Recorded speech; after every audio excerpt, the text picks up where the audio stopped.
A lone sailor can weather a storm, but a captain with a skilled crew will conquer the oceans. It is time to assemble your dream team, finding the individuals who will share your vision and bring diverse talent to the table. We'll navigate the treasure's water of funding, exploring bootstrapping, investor relationship, and financial management.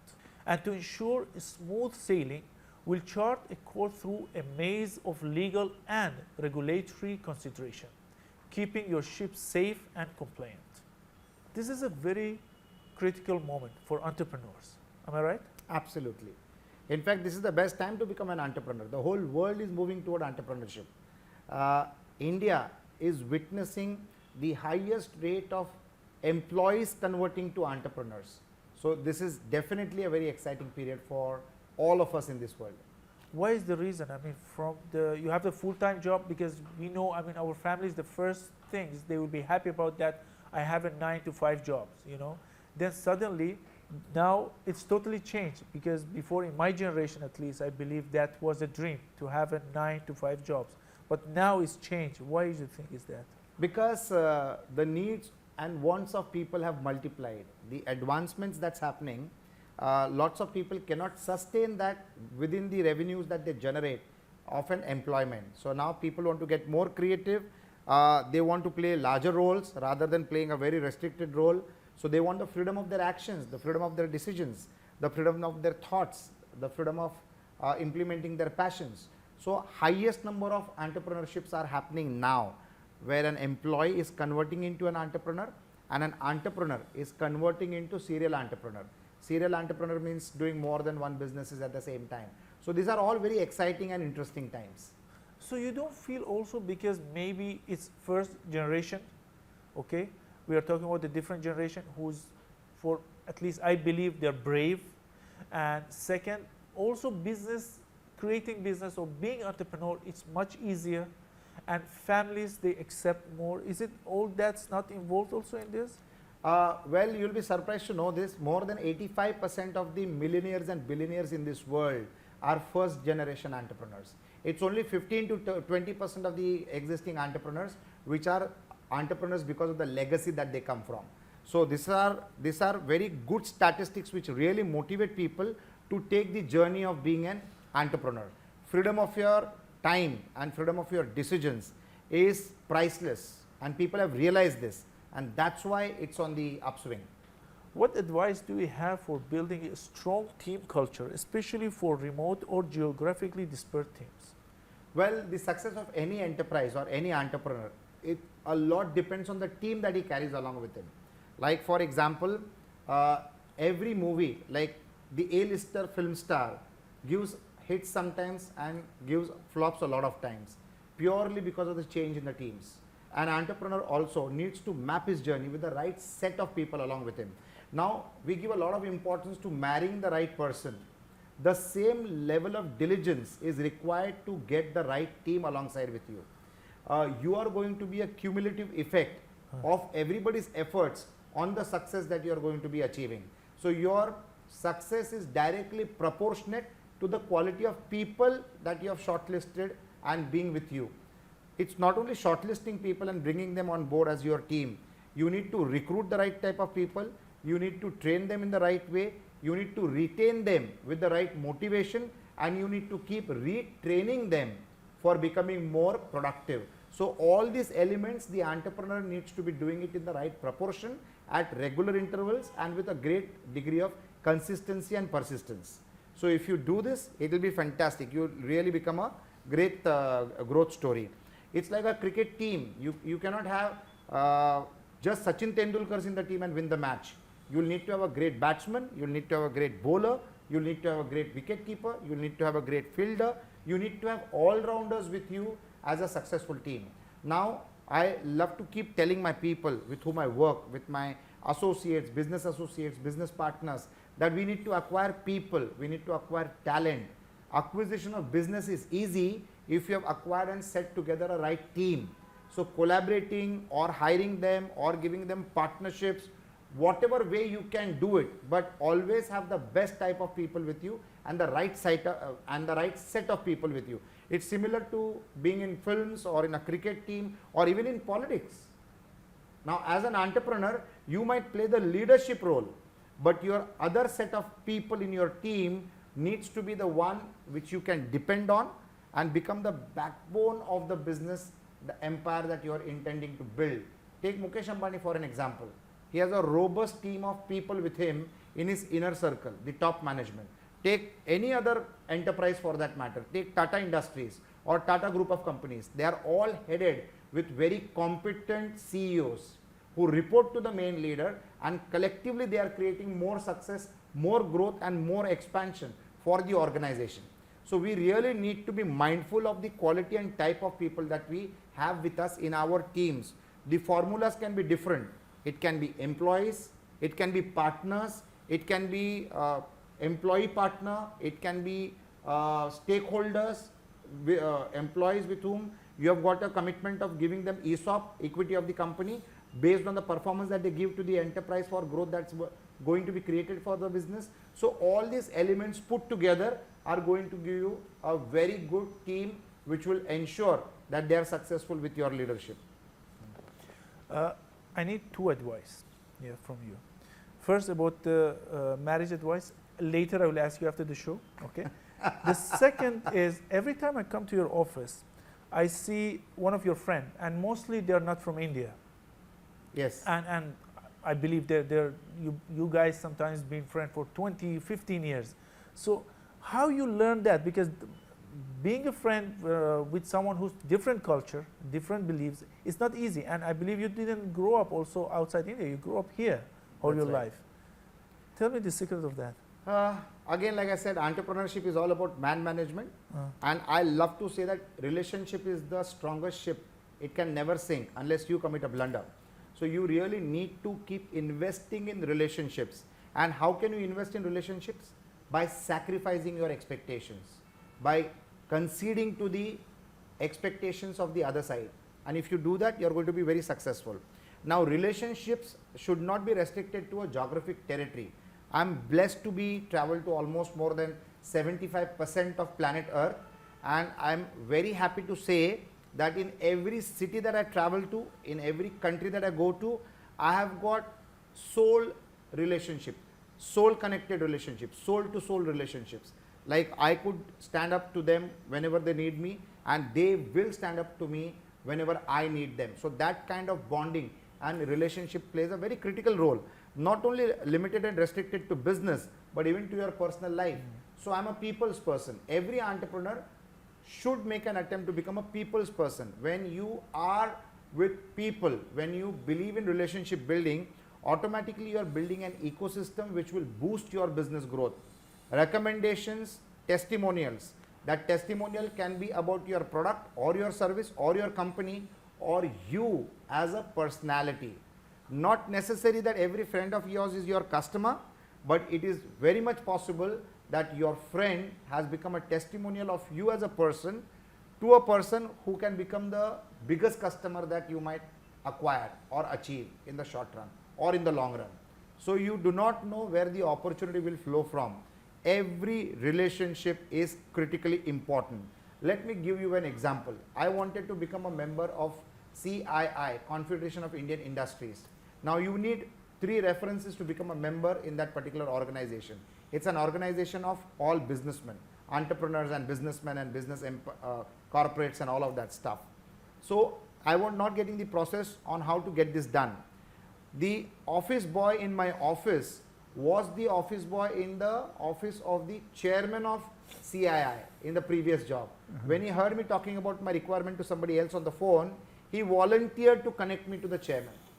And it became so easy. So you don't know who can be helpful to you and to what extent. So I have a relationship with a friend of mine who used to sell me chairs. I bought the first set of chairs from him for my computer education business. And those chairs were costing only 115 rupees per chair. Since then till today and forever, the chairs will always come from him. Around 12 years back, he connected me with another customer of his with whom we did a multi-million dollar business. So whom you are a customer to can also give you customers in the business that you do. So it's a fantastic way of nurturing relationships.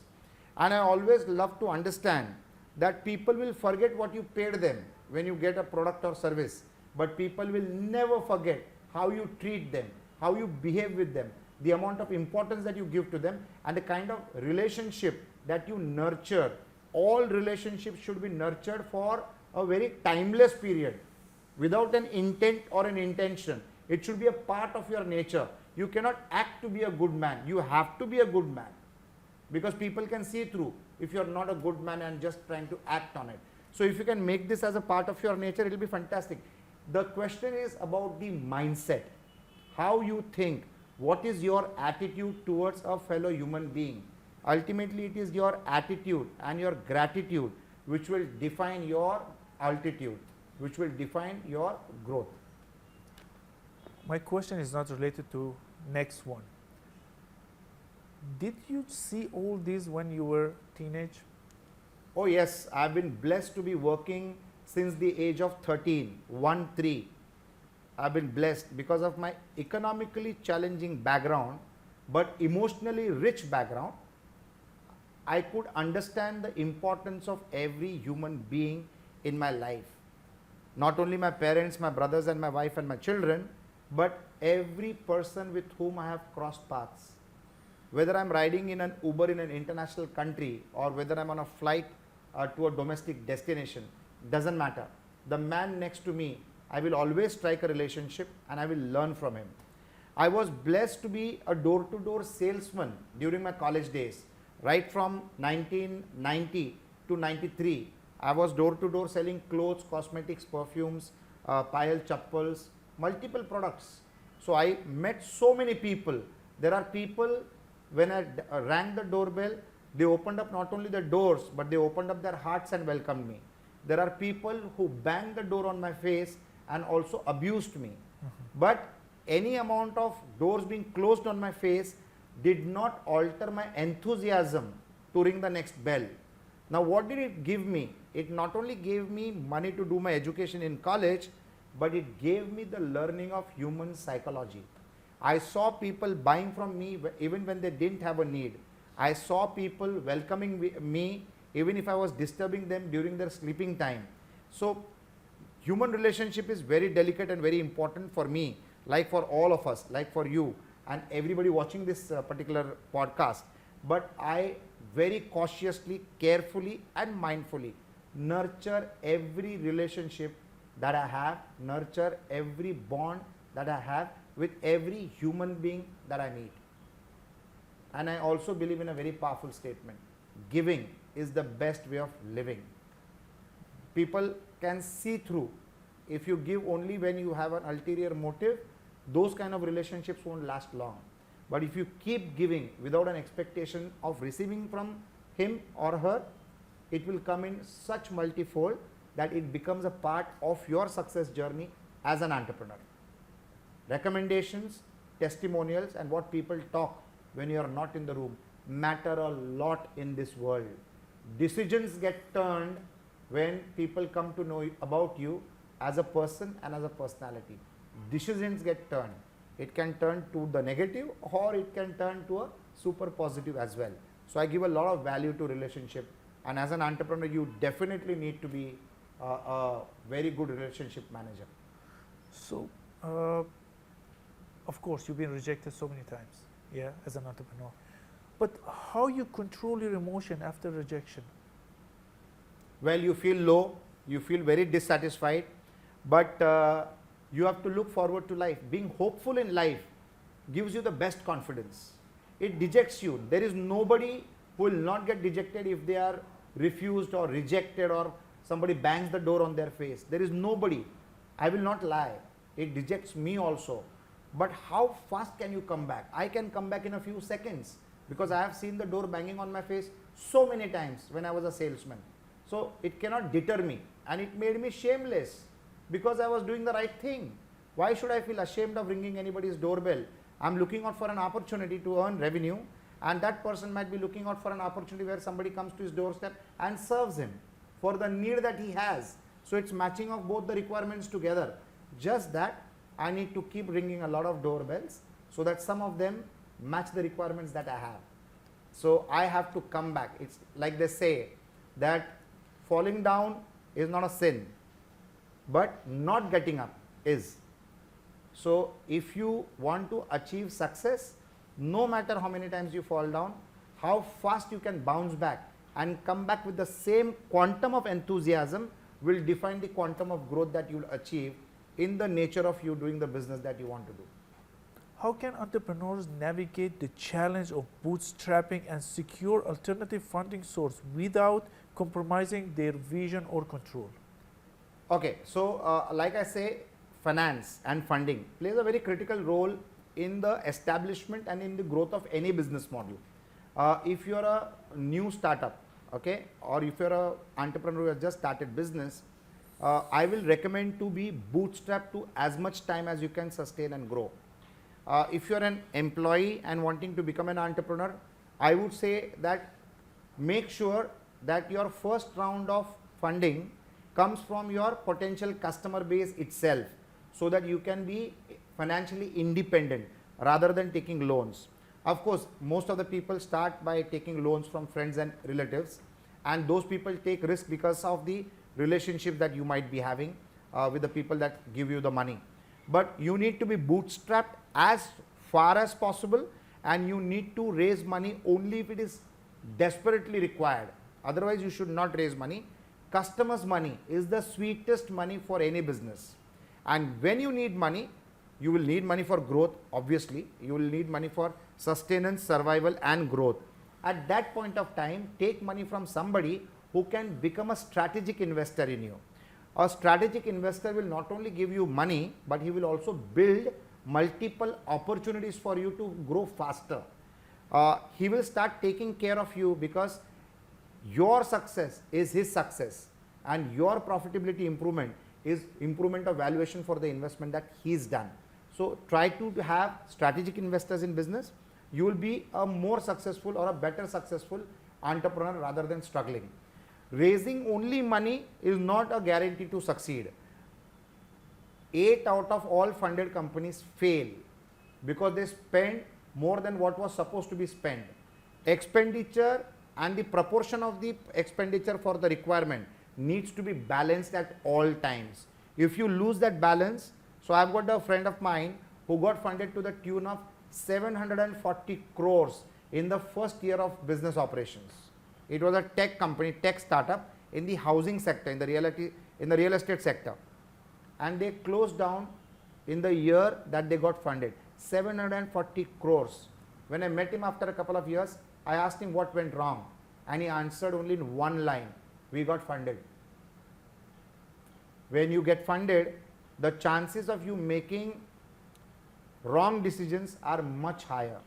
But when you're struggling or when you're trying to make your ends meet, you're taking all the right decisions in the right proportions.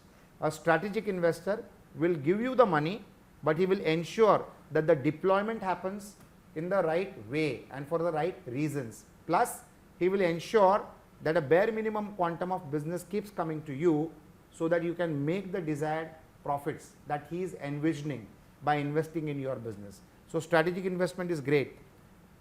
Take investments as late as possible. Take investments at the highest possible valuation. Compromise on your valuation if the strategic investor can make a difference to your business growth and the speed of growth. Please compromise. There is a new methodology of hiring people today. Now suppose if I want to hire a big man, suppose I want to hire a Ratan Tata. So I can't hire a Ratan Tata.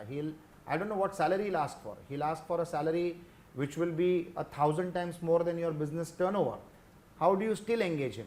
By giving him a small equity in your company at whatever price that he feels right, and bring him on your cap table. Once you have a personality like a Ratan Tata on your cap table, the valuation of your company multiplies irrespective of the current revenue that you are doing. That's point number one.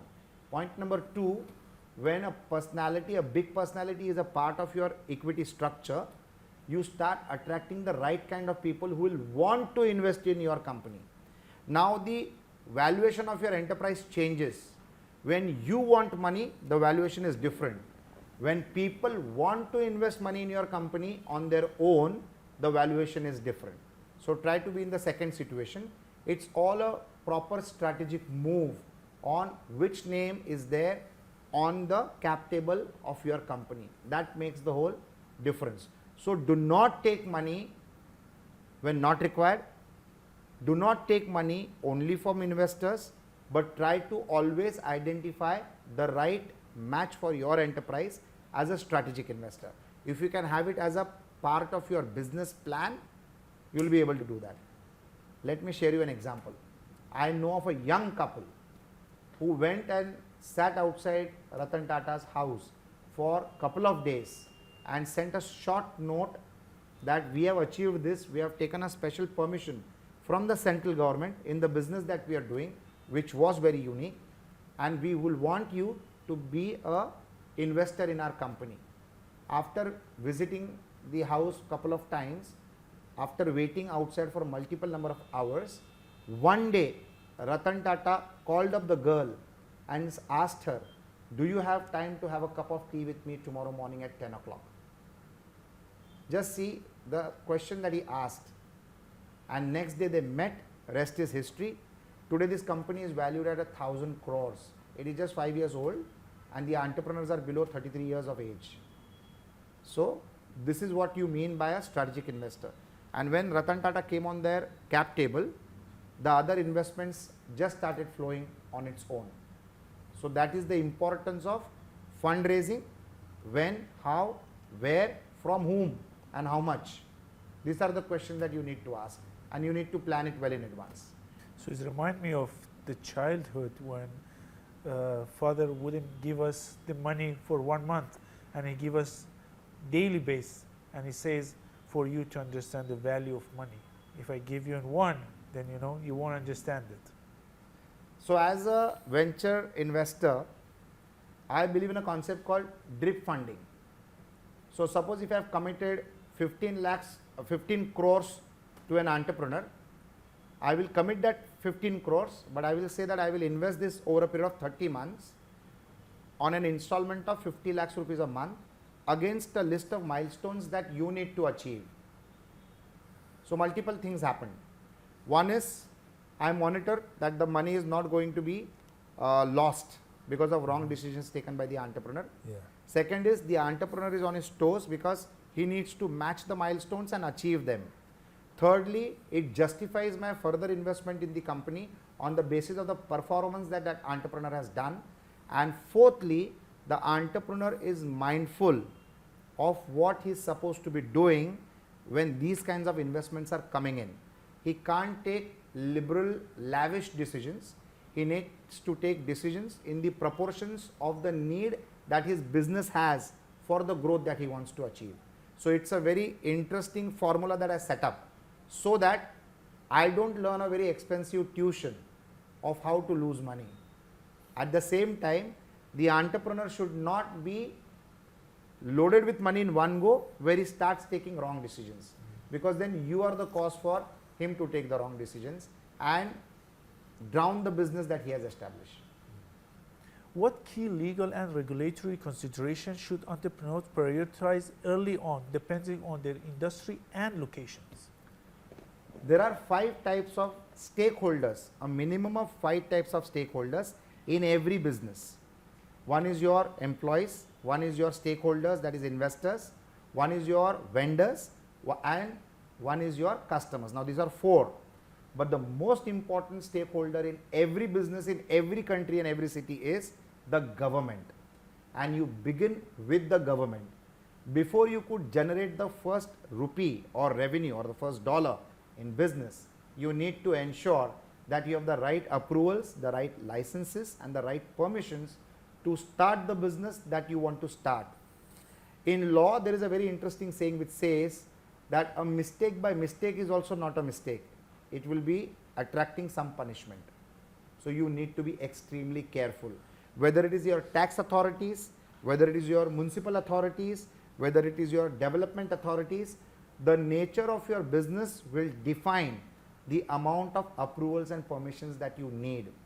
I'm in the food processing business, there are so many agencies involved. I'm into the real estate industry, so I have to take approvals from the government authorities, the MAHARERA, which is the regulatory body. I have to take permissions from the municipal corporation. If I'm in the MMRDA region, I have to take approvals from the MMRDA region. If I'm in the collector's region, I have to take permission from the collector's region. If I'm operating a restaurant as a business, there are so many other agencies connected to taking licenses before I start doing the restaurant business. Now, if you commit a flaw in that, your penalties and your punishment can be so severe that you might lose your entire business model by itself. So you cannot take the risk of risking the future of so many people associated with you. As a leader of the business, as an entrepreneur, you need to be absolutely mindful that all the compliances and all the regulations of all the regulatory authorities are in place.